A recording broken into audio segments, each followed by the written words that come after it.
Bonjour et bienvenue dans cette série de vidéos qui est destinée spécifiquement aux personnes neuroatypiques.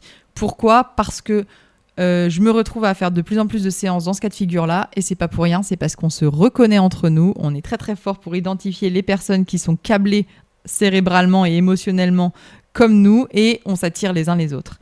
Sauf que je me rends compte à faire de plus en plus de séances dédiées à ça, où le thème c'est comment je fais pour survivre dans ce monde et gérer des situations avec mon système qui est à moitié pété, qui est surefficient en haut et émotionnellement proche d'un enfant de 4 ans et demi. Comment on fait pour vivre ce truc-là ? Et comment je fais pour avoir une vie normale ? Et comment je fais pour avoir un travail ? Et comment je fais, etc., etc. Un couple, une famille, bref. Ces questions-là, je m'aperçois qu'il y a beaucoup de sujets qui sont récurrents et ça me gêne pas du tout de les répéter en consultation, mais je me dis juste que plutôt que de faire ça en one by one à chaque fois, je vais en faire des vidéos, comme ça pourra en profiter au plus grand nombre. Ça me tient particulièrement à cœur parce que c'est des vidéos qui m'auraient permis, je pense, si j'étais tombée dessus quand j'étais plus jeune, ça m'aurait permis d'éviter de croire que j'étais moi le problème, que c'était à moi de m'adapter aux dictats sociétaux et que c'était à moi de me forcer à faire des choses que j'avais pas envie de faire juste pour avoir des copains. En gros, on en est presque là. Ou bien supporter des situations de travail avec des ambiances qui n'étaient pas franchement tout le temps géniales, juste parce que, apparemment, il faut faire comme tout le monde. Si j'avais compris à l'époque que si moi je percevais des choses que les autres percevaient pas, si pour moi c'était désagréable, si pour moi c'était frustrant, si pour moi il y avait quelque chose qui allait pas, c'est peut-être que parmi toutes les caractéristiques, ce que j'appelle le package de la neuroatypie, je vais certainement pas venir décrire chaque neuroatypie, chaque neurodéveloppement, trouble du neurodéveloppement, etc. Je vais certainement pas faire ça parce qu'en fait ça n'a aucun sens. Je pense qu'il y a énormément de neuroatypies qui sont pas identifiées, qui sont pas étiquetées. Je pense qu'on a mis des grosses catégories, mais qu'on est encore au début et qu'on sait pas exactement où, quelles catégories s'overlappent, donc se croisent, quels sont les points de divergence et au contraire les points de fusion, qui est quoi exactement. Je pense que chacun a sa propre neuroatypie. Si on va jusque-là, on fait peut-être partie de grandes familles, mais il faut pas aller trop creuser. Donc je vais pas m'amuser à dire ah oui, c'est parce qu'on est HPI, TDAH, TSA, etc. Je vais pas m'amuser à faire ce genre de trucs. Je vais juste dire dans le package, voilà, vous saurez que le package, c'est la neuroatypie, quelle qu'elle soit chez nous.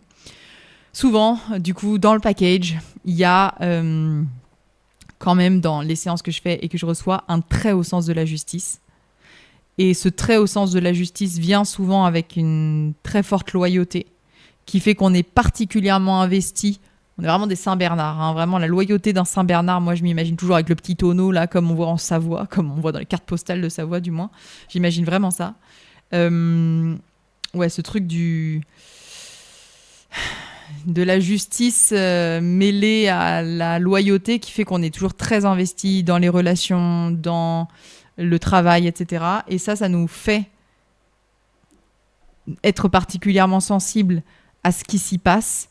Et comme on est aussi très drivé par deux choses, qui est la recherche d'harmonie d'un côté et d'optimisation de l'autre, l'harmonie nous permet... Et c'est un peu deux façons différentes de parler de la même chose. L'harmonie en termes de relations humaines, c'est-à-dire que tout soit fluide, qu'il n'y ait pas de conflit, pas de friction. La recherche d'harmonie esthétique aussi, acoustique aussi. Bref, cette harmonie-là, elle nous permet de voir tous les petits dysfonctionnements qui peuvent exister et ce besoin d'optimisation constant qui est notre capacité fondamentale de résolution de problèmes, ce qui nous rend particulièrement débrouillards, dégourdis, particulièrement vifs pour optimiser des systèmes, optimiser des séquences d'action. Au travail, on est très fort pour voir où est-ce que ça bloque dans la chaîne de commandement et de résolution, enfin de commandement-action. Bref, on est très très fort à identifier les grains de sable dans le rouage. Et souvent, on les identifie parce qu'on a trop besoin que toute l'horlogerie fonctionne parfaitement pour nous sentir bien. Dès qu'il y a un grain de sable dans le rouage, ça nous coûte à nous. Parce qu'on le voit, parce que ça nous tend, parce que c'est pas harmonieux ni optimal. Et ça nous saoule quand c'est pas harmonieux ni optimal. Donc si on couple ces qualités-là, qui sont recherche d'harmonie, optimisation et loyauté au sens de la justice, ça fait qu'on est des personnes particulièrement à même de venir être des chieurs en puissance si on se laisse faire. C'est-à-dire que si on nous met dans des postes où on n'a pas notre mot à dire, on va être en grande souffrance. Si au contraire on nous met dans des postes où c'est notre responsabilité, trop bien, là génial, au contraire.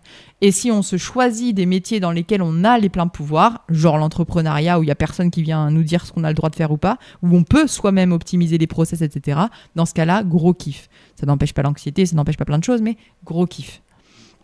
Cette capacité intellectuelle-là, parce que pour moi tout ça c'est de l'ordre de l'intellect, c'est les sens qui perçoivent des choses, qui l'amènent à la conscience, et souvent avec une sensibilité plus haute, c'est-à-dire que la majorité des gens ne captent pas le tiers des détails qui pour nous sont des informations lambda. On capte les atmosphères, les impressions, les gens, les micro-expressions, on le capte à un niveau beaucoup plus subtil, donc ça nous permet d'anticiper beaucoup mieux, parce qu'on a une capacité de projection plus grande également. Ça, là, toutes ces capacités mentales-là, elles doivent être couplées avec quelque chose qui est beaucoup plus emmerdant et pourtant si présent, c'est la capacité de gestion émotionnelle d'un enfant de 4 ans. En fait, c'est ce grand paradoxe-là d'avoir été intellectuellement très autonome, très mature, très indépendant, très jeune, avec une histoire qui revient très souvent, qui est autant la mienne que celle de plein de personnes que je côtoie maintenant en séance ou dans ma vie privée, de gamines qui voulaient, ou de gamins d'ailleurs, qui voulaient s'habiller tout seuls, ils n'avaient pas 2 ans. Ça, le genre de personnes qui savent faire ses lacets avant tout le monde. En gros, on est un peu là-dessus. Une sorte d'hyper-indépendance que beaucoup de psys ont voulu mettre sur le compte de la faute des parents qui n'étaient pas fiables, qui n'étaient pas stables, et du coup, en fait, ça en fait devenir des enfants qui naissent avec un lien d'attachement insécure qui est évitant et gna gna gna. Rien à voir. Foutez la paix aux parents. En fait, ils auraient pu être stables, pas stables. De toute façon, nous, on était fait pour pousser tout seul, tout droit, sans même que les parents demandent quoi que ce soit. On peut expliquer derrière que oui, c'est parce qu'on a vu notre père malade, notre mère machin. Oui, c'est vrai, ça n'a pas dû aider. Mais en fait, dès lors qu'on est né, on était déjà sur cette sorte hyper-indépendance, individualisation précoce, qui fait qu'on était déjà fait pour être responsabilisé tôt, parce qu'on le demandait nous. Et face à ça, les parents, ils n'ont aucun moyen de freiner la machine. Aucun moyen, parce on est indépendant par essence. Notre fonctionnement est fait comme ça. L'optimisation et la recherche d'harmonie nous met dans un mouvement de croissance très très fort et une évolution permanente très très grande. Donc, à force d'avoir grandi avec cette surintellectualisation permanente, de suranalyse de notre environnement, de toujours être très alerte sur ce qui se passe, et puis d'appréhender notre environnement avec la découverte, etc., avoir été mature intellectuellement plutôt que la norme, avoir voulu très vite être dans les discussions de grands, avoir eu très vite hâte d'être adulte pour pouvoir discuter de géopolitique, parce que franchement, parler de Barbie, ça nous allait bien 5 minutes. Ce truc-là, même si c'est vrai que pendant l'enfance, on est encore très protégé parce que notre imagination étant très fertile, on peut maintenir quand même ce truc de l'enfance, etc., en parallèle de vouloir parler de politique. Moi, dans ma famille, c'était la politique. Donc, clairement, de parler politique avec les autres.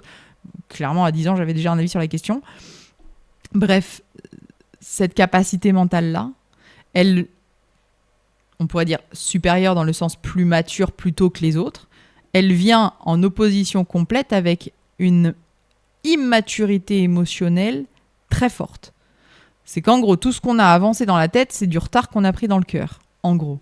Et je dis ça volontairement de façon un peu provocante parce que c'est pas vraiment ce que je pense. Ce que je pense, c'est qu'en fait, on a des capacités émotionnelles dans le sens un cœur, dans le sens l'amour, dans le sens ça là, qui n'est pas juste celle de la moyenne.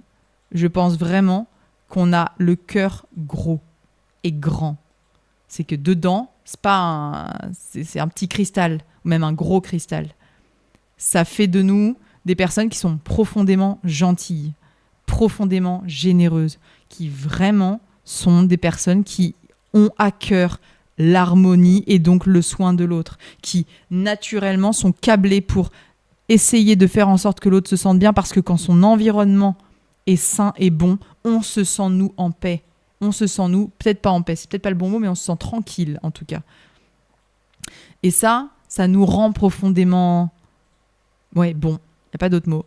C'est que faire du mal nous touche, nous, 4 fois plus que le reste de la moyenne, donc il n'y a pas... Et puis...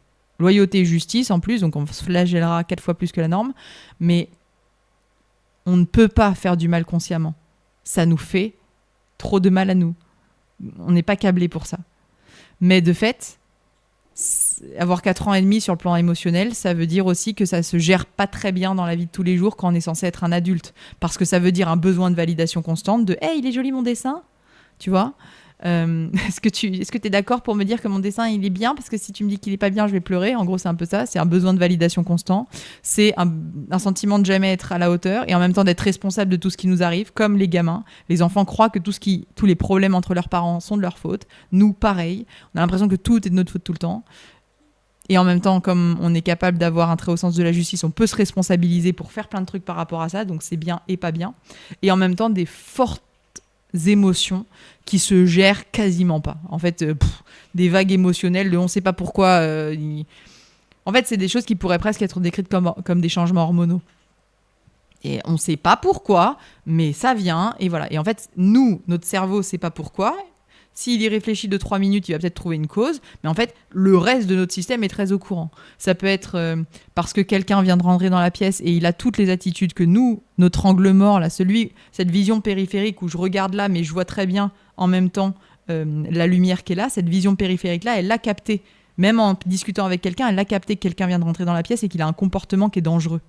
Parce que, par exemple, il a l'air de ne pas être complètement en pleine possession de ses moyens, il a l'air un peu, peut-être, sous substance. Enfin bref, il y a quelque chose qui pourrait le rendre dangereux. Et là, tout de suite, notre énergie est shift. Ce genre de choses-là, ça arrive en permanence et au quotidien. Ce que je rappelle souvent en séance, c'est que dans le package, il y a une hypersensibilité qui n'est pas émotionnelle dans le sens on pleure pour rien. En fait, on ne pleure jamais pour rien. C'est juste qu'on ressent fort, le cœur gros, on ressent beaucoup, mais c'est une hypersensibilité surtout sensorielle dont je voudrais parler. C'est que vraiment, on a là par exemple, cette vidéo, je me prends un spot dans la gueule de ce côté-là, je le capte bien, et il y a l'autre qui arrive de par là, je les ai très très clairs. Je sais que ça commence à m'irriter au niveau des sens, et qu'à la fin de ce tournage, je vais me prendre 5 minutes pour me fermer les yeux, me mettre un bandeau, du bruit blanc dans les oreilles, pour ceux qui n'ont jamais écouté du white noise, ça va vous faire du bien, du bruit blanc et juste désaturer mes sens parce qu'il y a cette hypersensibilité-là. Et je sais que plus mon niveau de fatigue est élevé, plus je deviens très sensible au toucher également. Plus je deviens hypersensible au bruit, au cliquetis d'un stylo, à l'alarme d'une voiture, à un chien qui aboie, à un néon qui clignote. Je deviens au chaos ambiant dans les centres commerciaux par exemple. Je deviens hypersensible aux gens qui parlent fort ou en tout cas qui parlent à côté de moi. Bref, dans ces moments-là, plus je suis fatiguée, plus j'ai besoin d'être dans un caisson hermétique sensoriel. Sauf que le truc, c'est que nous, on parle tout le temps des 5 sens. D'ailleurs, très fréquent que dans le package, il y ait une sensibilité très forte à la texture des aliments, par exemple. Parce que ça compte aussi. Parfois, on a les odeurs plus ou moins, ça dépend des gens. Il y a pas de... Moi, je sais que je ne suis pas trop sensible aux odeurs, mais il y en a chez qui c'est particulièrement le cas. Ça dépend, on n'a pas tous les sens, les aires cérébrales dédiées aux sens de la même taille, donc il y en a qui vont être plus sensibles au bruit, d'autres plutôt à la lumière, d'autres plutôt aux odeurs, au goût, au toucher. Ça, c'est les 5 sens qui sont externes, qui sont captés pour l'extérieur. Mais je rappelle à tout le monde qu'on en a 4 autres, dont personne parle alors que franchement, ils sont super utiles. C'est la thermoception. Est-ce qu'on a chaud, est-ce qu'on a froid ? Est-ce qu'il fait chaud, est-ce qu'il fait froid à l'extérieur ? La nociception, est-ce qu'on a mal ? Noci, c'est la douleur. On a la proprioception, qui est de savoir où est notre corps dans l'espace. Même si on ferme les yeux, je sais que mon doigt est là et je peux toucher mon nez et je ne suis pas en train de faire n'importe quoi, je peux me mettre dans l'œil. Enfin voilà, je sais que ça, c'est ma main et je sais où elle est, même si je ferme les yeux. Je sais lequel est mon pied, je sais lequel est ma main. Voilà. Ça, c'est la proprioception, c'est la conscience de son corps dans l'espace. Et le dernier, qui est le plus important dans ce dont on discute, c'est l'entéroception. C'est la capacité de sentir ses organes, la capacité de sentir ce qui se passe dedans, la capacité de se sentir malade avant de l'être, quand on commence à devenir un peu fébrile, cet état-là. Quand c'est pas de la douleur, on sent les tensions, les trucs. On est très sensible à ça. Et comme on est très sensible à ça et qu'on cherche toujours l'harmonie, etc., on a le privilège de pouvoir se fier à notre intuition, qui est un mélange de ça, nos sens, internes, externes, cumulés à plein de facteurs qu'on va avoir perçus et analysés, des informations connectées entre elles à notre expérience de vie et tout ce qu'on a capté de toutes les histoires qu'on a entendues d'autres personnes, de tous les podcasts qu'on a écoutés, parce qu'on en écoute des centaines, les vidéos YouTube, les expériences qu'on a perçues, mais par transmission de savoir, des gens qui nous ont raconté, etc., etc. Tout ça, là, combiné, ça fait notre intuition. Et comme nous, on a ces curseurs-là qui sont très, très forts et très, très hauts, et qu'on a ce besoin permanent d'harmonie, Notre intuition nous guide toujours vers le chemin qui coule le plus facilement pour nous, vers le sens de la rivière. Bien sûr qu'on peut avoir l'impression d'être tout le temps à contre-courant au niveau de la société. Ça, c'est clair. On est vraiment des saumons qui remontent le courant. Ça, il n'y a pas de problème. On est hors des cases et on est foutu pour ça. Mais tout simplement parce que cette société n'est pas faite pour nous. Et comme on a un besoin d'harmonie pour nous, on va toujours vers le chemin qui est le plus fluide. Et le chemin le plus fluide, c'est jamais celui de la masse.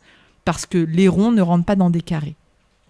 Donc je vais faire une série de vidéos entières sur les personnes comme nous, si vous vous y retrouvez, mais je serais ravie d'en discuter avec vous si vous avez besoin d'aide sur une situation particulière, sur comment taper dans votre plein potentiel, ouvrir vos ailes, devenir vraiment qui vous êtes, lâcher les chevaux et y aller et arrêter de vivre une vie qui est...